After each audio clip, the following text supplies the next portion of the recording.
Welcome to all. In this video we'll discuss module 3 integral calculus, and the topic is beta and gamma function. So first we can understand what is beta and gamma function. After that we'll solve some results based on the beta and gamma function. So introduction of beta and gamma function. In this topic we define two special functions, that namely is beta function and another one is gamma function, by means of integral and study the associate properties. Okay, so why we used beta and gamma function? This is also by using beta and gamma function easily we can evaluate some integral calculus. By using beta and gamma function, some type of some critical integration easily we evaluated by using these two functions. So first we can discuss a relationship between the beta and gamma function. Yes, so this helps us to evaluate a certain definite integral which are either difficult or impossible to evaluate by various known method of integration. So some type of difficult or impossible integration, it is not possible to solve the ordinary method, that ordinary way or any other way. If it is not possible or if it is difficult, means that type of integration easily we solve by using gamma and beta function. This is one of the best application and best use for the to evaluate the integration. Okay, so first we can define what is beta function, and next we can define what is the gamma function. So definition of beta function. So the symbol is denoted by beta. Okay, so beta of m comma n equal integral 0 to 1 x power m minus 1 1 minus x power n minus 1 into dx. So this formula and this integration is called beta function when if m and n greater than 0 is called beta function. So this is the formula, you should memory this formula. Okay, and this function is beta function. Next we can define gamma function. So this symbol is denoted by gamma. Okay, so like this. Okay, is denoted by gamma. So gamma of n equal to 0 to infinity e power minus x power n minus 1 into dx, n greater than 0. So this formula is called gamma function, or this function is called gamma function. You should memory this formula. So this two formula and these two functions are very important. One is called beta function, another one is called gamma function. Okay, this is the gamma function. So next we can discuss what is relation between beta function and gamma function. So this is the important questions. So see, this many times they asked in the university paper. Okay, so relation between beta and gamma function. Prove that beta of n equal to gamma of m into gamma of n divided by gamma of m plus n. So first we have to identify what is beta of m comma n by definition, what is gamma of n by definition, what is gamma of n by definition, what is gamma of m plus n by the definition. So first we can define every form in the definition. So what is beta of m comma n?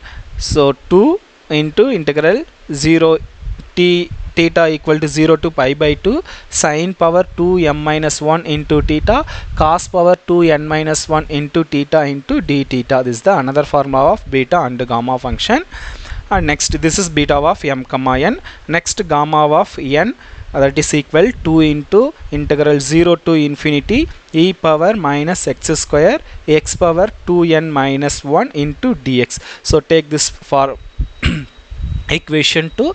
Next we can define gamma of m. So gamma of m equal 2 into 0 to infinity e power minus y square y power 2m minus 1 into dx. See, if it is n means n function, here I am using x variable. So here m function, this is n, and here also n. Clear?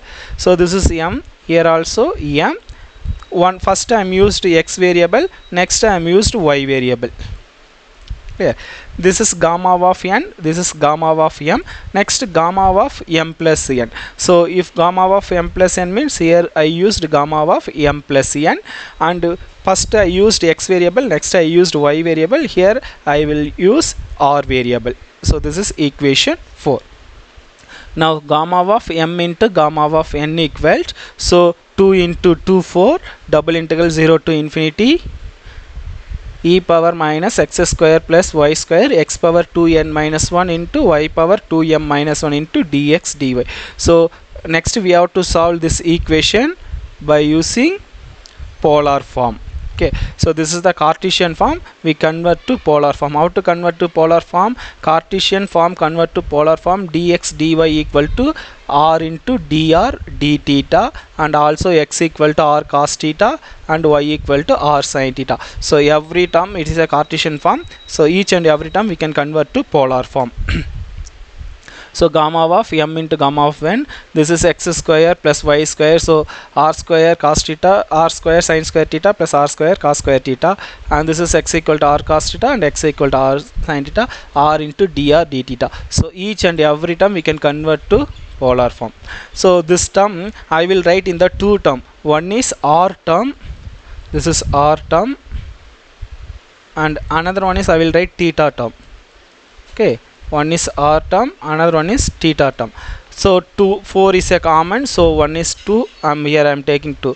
So this is clearly, this is r interval and this is theta interval. Clear?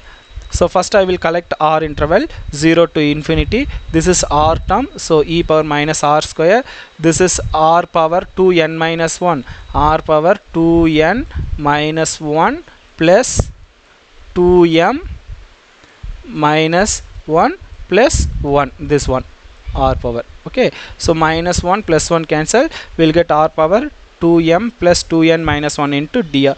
This is r term, and 2 into 0 to pi by 2, this is theta term, sin 2m minus 1 theta cos 2n minus 1 theta into d theta. So by the definition, see this is equation 4, see e power minus, this is equation 4 and this one is equation 1.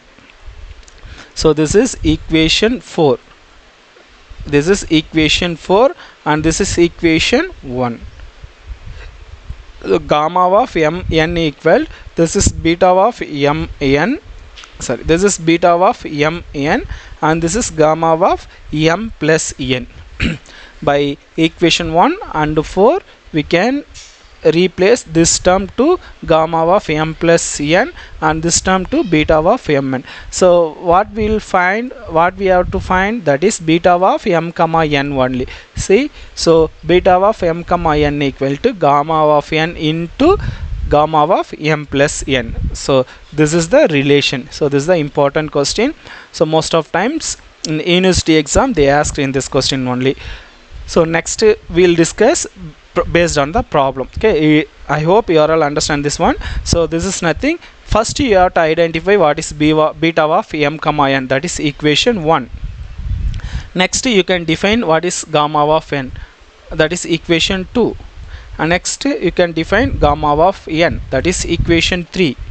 And next you can define gamma of m plus n, that is equation 4. And next one, equation 5 is nothing, gamma of m into gamma of n, gamma of m into gamma of n. So this equation you have to solve by the polar form. Okay, polar form. After that finally you can use equation 1, equation 2, equation 3, equation 4, will get the solution. Okay, so that's all. I hope you all understand what is the application of beta and gamma function where we used, and what is the relation between beta and gamma function. Okay, so once again I will explain where we used some type of difficult integration or tough integration. It is either will not get the solution by ordinary method, means that type of integration easily we solved beta and gamma function. So next video I will explain the problem the integration, how to solve the integration by using beta function and gamma function. Okay, so next video we'll discuss